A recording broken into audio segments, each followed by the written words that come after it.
Hello, everyone, and welcome to today's session. I'm excited to have you here as we explore Mega Goal 3.1, focusing on Unit 6, the gender divide and grammar.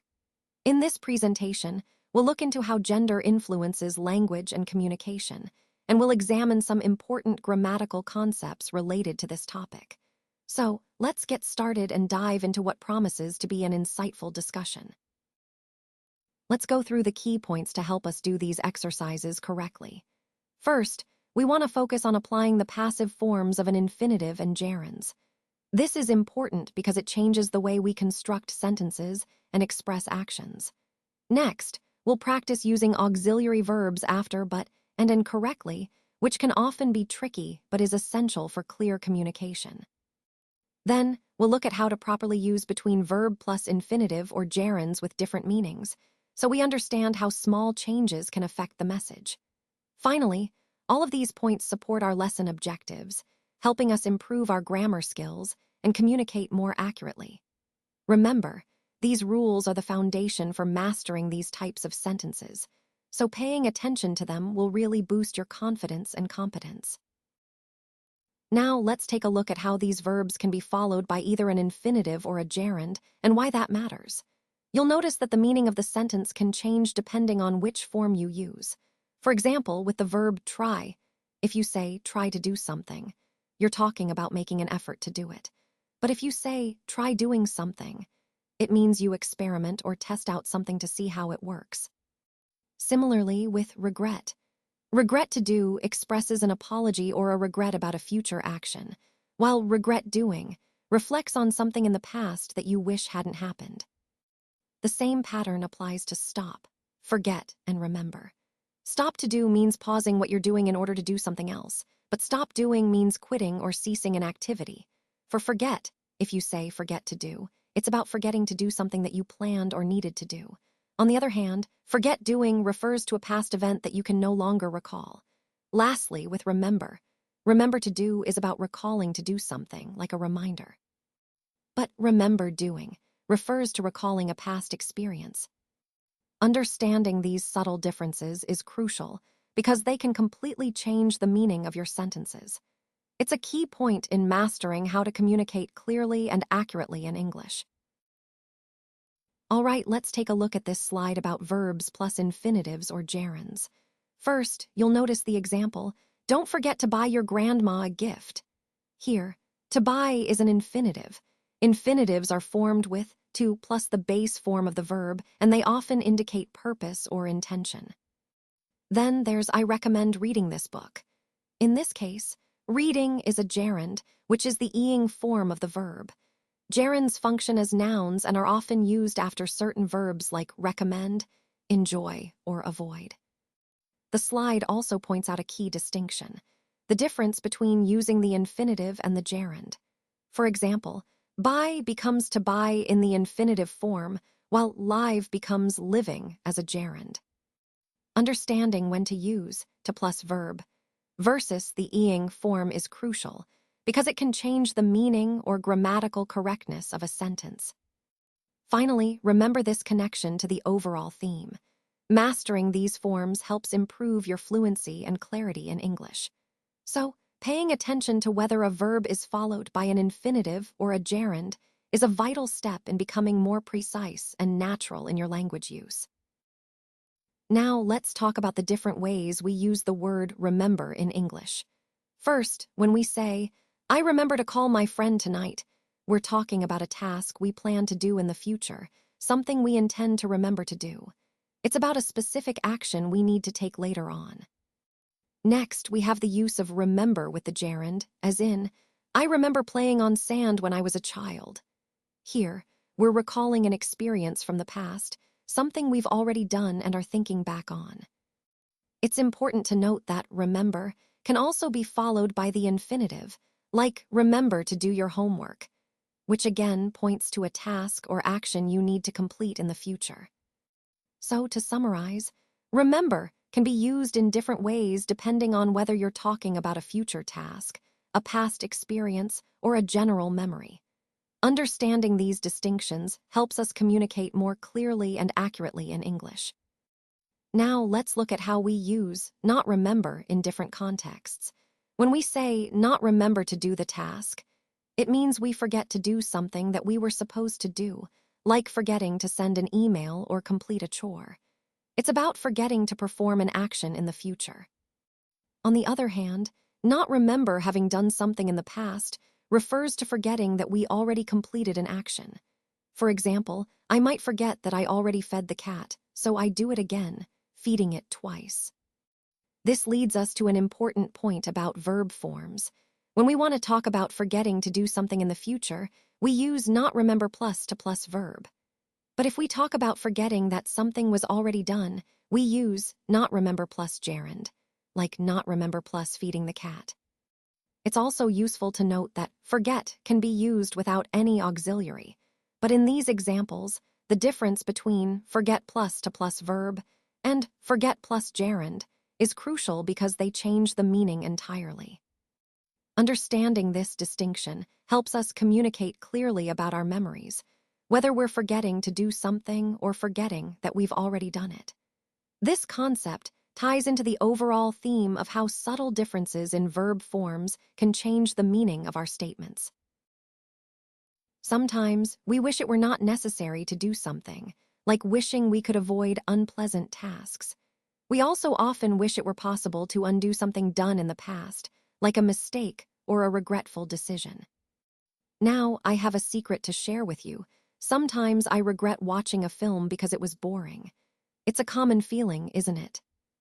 When expressing regret, we use different forms depending on what we want to say. For example, we say to plus verb when talking about a specific action we regret. If we want to talk about regretting a continuous action, we use the V plus ing form. On the other hand, if we're regretful about a past decision, we often use regret plus infinitive, or regret plus gerund. It's important to understand these different ways of expressing regret, because they help us communicate precisely how we feel about past actions or decisions. All these forms tie into the overall theme of expressing emotions and reflections about our actions, which is essential in mastering effective communication. Now let's look at how we use stop with different forms. When we say we stopped watching the sunset, we're using stop plus gerund, which means we cease the action of watching. This suggests that the activity was ongoing and then it came to an end. On the other hand, when we say we stopped to watch the sunset, we're using stop plus infinitive. This means we paused what we were doing in order to do something else, in this case, to watch the sunset. It's important to notice that stop can be followed by a gerund or an infinitive, but they convey different ideas. With the gerund, we're talking about ending an activity. With the infinitive, we're talking about pausing one activity to start another. Understanding this distinction helps us communicate more clearly and accurately about our actions and intentions, which is especially useful when we're describing sequences of events or reasons for stopping. Remember, the overall theme here is to master these subtle differences to become more precise in your English communication. Today, I want to talk about some common ways we use try and related expressions in English. First, sometimes we use to do something that is not easy. For example, when you want to challenge yourself to accomplish something difficult, you might say you're going to try to do it. Next, there's the idea of testing or experimenting with something. For instance, you might experiment with a new recipe or test a new method to see if it works. Now let's look at some specific examples. When you come home late and want to keep things peaceful, you might try to be quiet. This means you're making an effort to be quiet, even if it's not always easy. In another example, I might say, I tried taking an aspirin, but it didn't help. Here, tried shows that I made an attempt to do something, but it didn't turn out as I hoped. Moving on, we have to plus verb, which is used when you want to express an intention or purpose. For example, to learn English means you're aiming to learn English. Then there's V plus ing, the gerund form, which often follows certain verbs or prepositions. For example, I enjoy swimming or I am interested in learning. We also use try plus infinitive, when we're experimenting with something new or giving something a shot. For instance, try to solve this puzzle suggests making an effort to solve it. Similarly, try plus gerund is used when you're talking about experimenting with an activity to see if it helps. Like, try drinking more water. You're testing if it makes a difference. Finally, the word try itself can be used on its own, meaning to make an effort or attempt something, regardless of the outcome. Understanding these different uses helps us express effort, experimentation, or purpose clearly in English. Now let's take a look at some common verbs and how they are followed by either the gerund or the infinitive.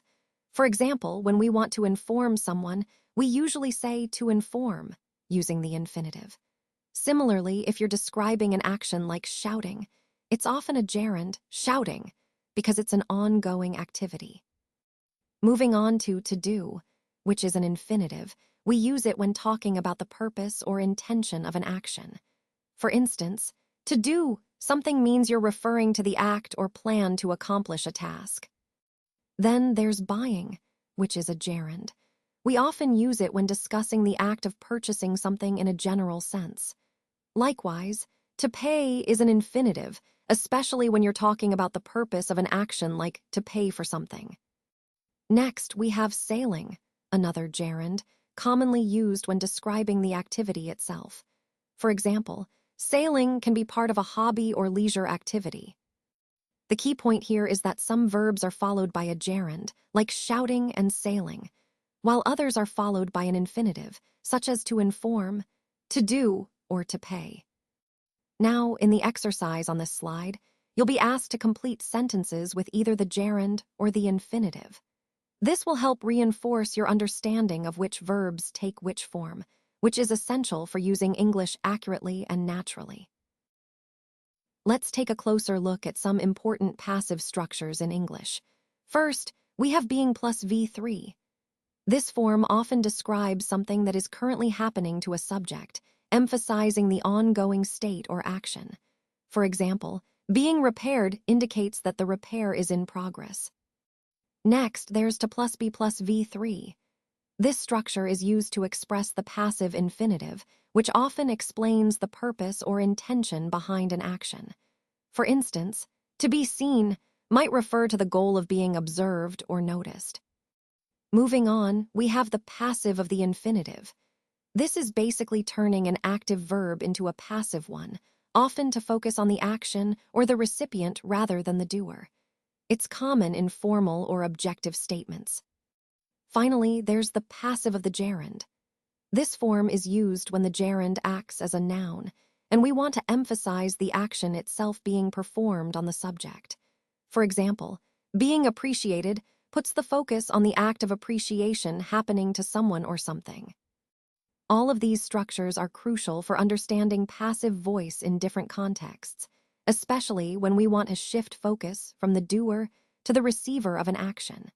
They help us communicate more precisely and professionally in English. Now let's look at slide 12. Here, we're focusing on the structure V3PP, which stands for the past participle form. We add be to form the passive voice. The key idea here is that the object in an active sentence becomes the subject in a passive sentence. For example, take the sentence, he wants to be given the answer. In this case, to be given is the passive form of the infinitive. Notice how the answer, which is the object in the active voice, becomes the subject in the passive voice. Another example is, he wants someone to give him the answer. Here, to give is the base form, but when we turn it into passive, it becomes to be given. So the main points to remember are, the passive form of infinitives involves using be plus the past participle, or V3. This structure is especially useful when we want to emphasize the action or the receiver of the action, rather than the doer. Understanding this helps us see how to transform active sentences into passive ones smoothly, which is a crucial skill in both writing and speaking. It connects to our overall theme of mastering verb forms and sentence structures for clearer communication. Let's talk about the phrase being and how it functions in different contexts. First, we often see being used in sentences like, I remember being read to when I was a child. Here, being acts as a form of the verb that indicates a state or condition, often in passive constructions. Now, if we look at the example, I remember my father reading to me when I was a child, we see a more active form, where reading is the action performed by the subject. An important point to note is the difference between active and passive forms. When we use being in the passive voice, it often involves the past participle. For example, being read is a passive form, where the focus is on the action being done to the subject rather than the subject performing the action. This slide also highlights the passive form of gerunds. Gerunds are the ing forms of verbs acting as nouns, and when we make them passive, the structure changes to include being plus the past participle. So, to summarize, understanding how being functions helps us distinguish between active and passive constructions, especially when dealing with gerunds and past participles. This knowledge is essential for mastering more complex sentence structures and effectively conveying different shades of meaning. Now let's take a closer look at some common situations where the passive form of the gerund is used. When we talk about being asked, being shown, or being surprised, we're describing experiences that happen to us. For example, instead of saying, someone asked me, we can say being asked. It emphasizes the experience rather than the doer of the action. Similarly, when we say being shown or being surprised, we're focusing on the experience of the person receiving the action. It's a useful way to frame situations from the perspective of the recipient. Then we have being updated and being told. These express ongoing or passive experiences of receiving information. The key point here is that by completing these sentences with the passive gerund, we're highlighting the experience of the subject rather than the agent performing the action. This structure is very common in professional or formal contexts, especially when the focus is on the person affected rather than who is doing the action. So, as we connect this to our overall theme, understanding how to form and use these passive gerund phrases helps us communicate more clearly and professionally about experiences and processes that happen to us or others. Now, let's look at some common examples of how we use the passive infinitive. First, we have to be elected. This is used when we want to express that someone will or should be chosen for a position or role, but the focus is on the action happening to the person, not on who is doing the electing. Next, to be reminded. This phrase is useful when we want to indicate that someone needs to be reminded about something, emphasizing the action they need to be subjected to, rather than who is reminding them. Then we have to be included. This is often used in contexts where we want to say that someone should or will be added to a group, list, or activity, again focusing on the action happening to the person or thing. Moving on, not to be informed is a slightly different structure. It's used when we want to say that someone should not be given information or that they are intentionally kept in the dark about something. Finally, to be given is a common phrase when talking about receiving something, like an award, a task, or information, highlighting the action of giving rather than the giver. These examples illustrate how the passive infinitive allows us to focus on the action happening to the subject, which is a key part of understanding passive constructions in English. Remember, completing sentences with these forms helps us practice their correct use and enhances our ability to communicate clearly and professionally. Let's take a closer look at some important verb forms. We have is, are, am. These are the present tense forms of the verb to be. Then we move to was and were, which are the past tense forms. Don't forget have, has, and had are used to show possession or perfect tense forms. For example, I have a book or she has finished her work. Next, we see do, does, and did, which help form questions and negatives in the present and past tense.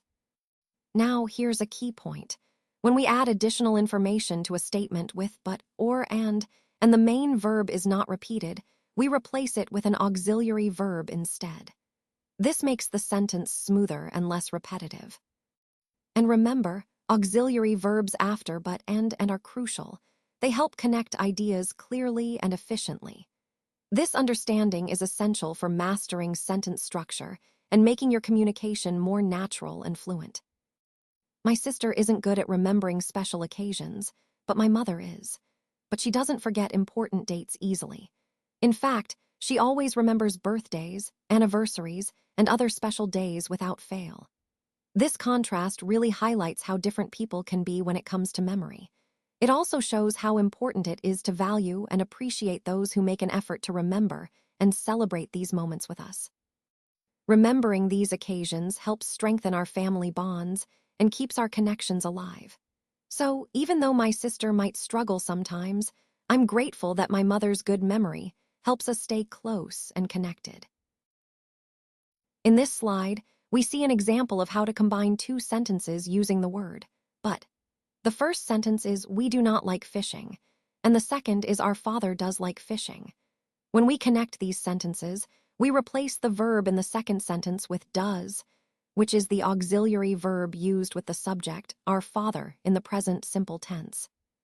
So instead of saying, "Our father likes fishing," we say, "Our father does like fishing," when emphasizing or affirming it after the negative sentence.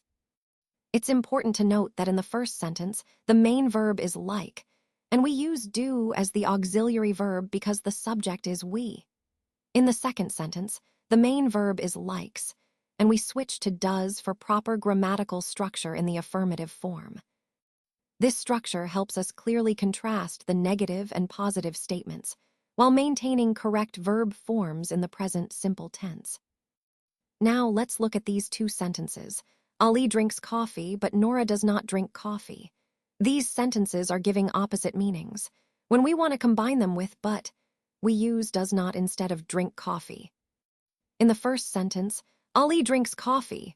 The main verb is drinks. And since it's present simple, we add does for the negative form, making it does not drink coffee. In the second sentence, Nora does not drink coffee. The main verb is still drink, but because of the negative, we use does not. This is a common pattern in English for present simple negatives. The auxiliary verb, does, is used with the base form of the main verb.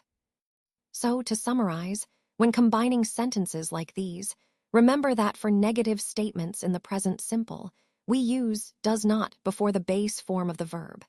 This keeps the meaning clear and grammatically correct. In this slide, we're looking at two sentences that seem to give opposite meanings. The first sentence is he drove fast, and the second one is I did not drive. Now, when we combine these sentences with the word but, we need to pay attention to the verb forms. In the first sentence, he drove fast. The main verb is drove, which is the past tense of drive. Because it's past tense, the auxiliary verb we use for negatives in the past simple is did not. In the second sentence, I did not drive. The auxiliary did is already present, and not makes it negative. Notice that in the negative form, we keep the main verb in its base form, which is drive, not drove. So when we combine these sentences after but, we say, he drove fast, but I did not.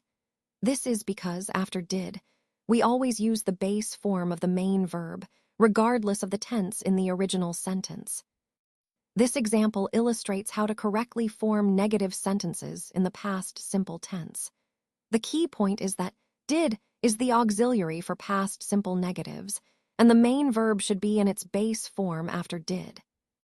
Understanding this helps us avoid common mistakes and communicate more accurately about past actions, which ties into our overall goal of mastering English verb tenses. Now let's look at how we can give the same idea of the main verb used before end. Essentially, we want to express the same action or concept, but in a way that maintains the original tense or modal. To do this effectively, we often use auxiliary verbs like and to connect ideas smoothly. This approach helps keep our sentences clear and consistent, especially when we're extending or elaborating on a point. By using auxiliary verbs, we ensure that our sentences reflect the same time frame or mood as the main verb, which is crucial for clarity and grammatical correctness. So, remember, when you want to mirror the main verb's idea, Think about how to incorporate auxiliary verbs appropriately to maintain coherence throughout your sentences. Let's look at these two sentences. I read the newspaper every day, and Ali reads the newspaper every day. Both sentences are expressing the same idea, that they do this regularly. Now, to make this more concise and natural, we can combine them using does to instead of repeating reads. So, instead of saying Ali reads newspaper every day, we say Ali does too, which is smoother and more conversational. It's important to notice that in the second sentence, the main verb is reads, and the auxiliary verb is does. In the first sentence, the main verb is read, and the auxiliary is do. This difference comes from the fact that we're dealing with the present simple tense in the affirmative form. When we talk about someone else doing something regularly, we use does for he, she, or it, and do for I, you, we, they. For example, I read newspaper every day, and for Ali, Ali reads newspaper every day. When we combine these, it becomes, I read newspaper every day and Ali does too. Remember, this structure helps us avoid repetition and keeps our language clear and natural. It's a useful way to talk about routines when sharing information about different people. Let's look at these two sentences. He will not come tomorrow and I will not either come tomorrow. They express the same idea, just in different ways. When we want to combine negative sentences like these, we can use and write will not either.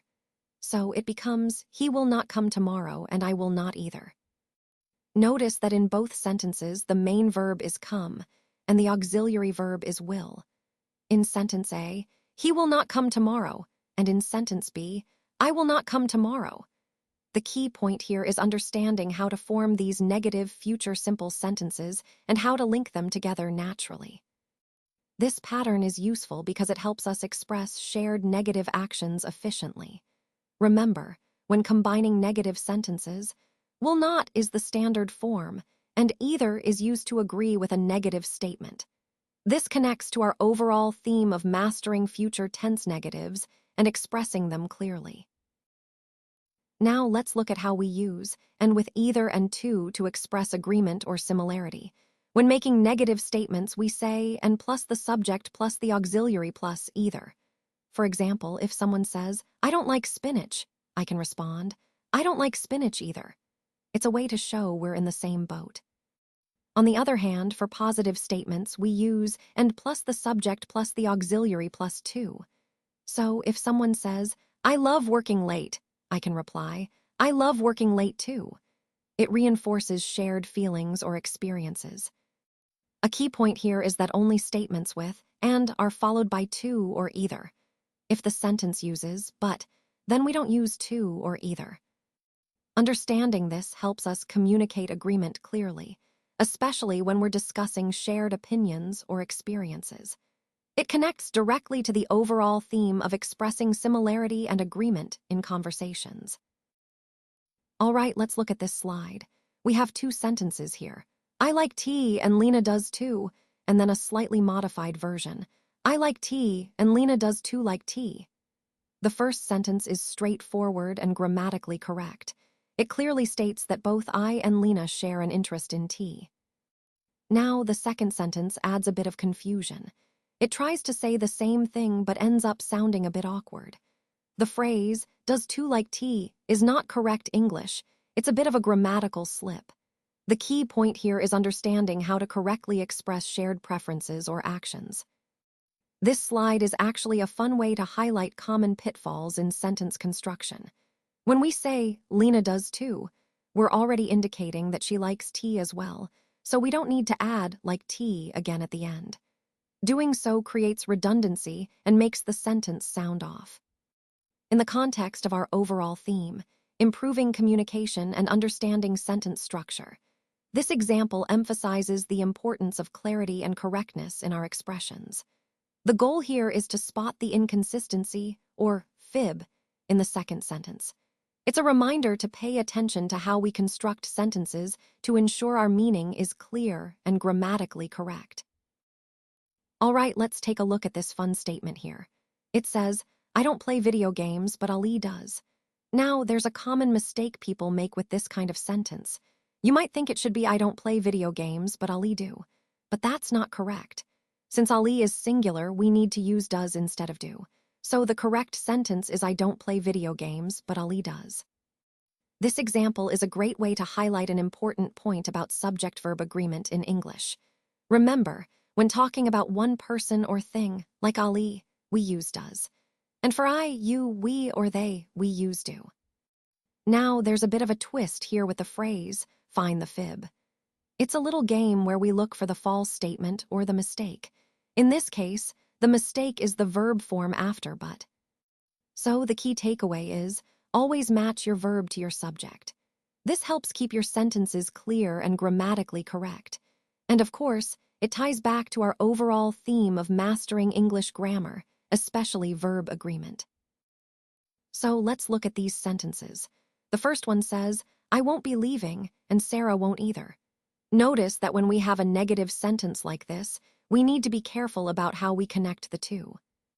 The key point here is that after and, we should not include the word to because both sentences are negative.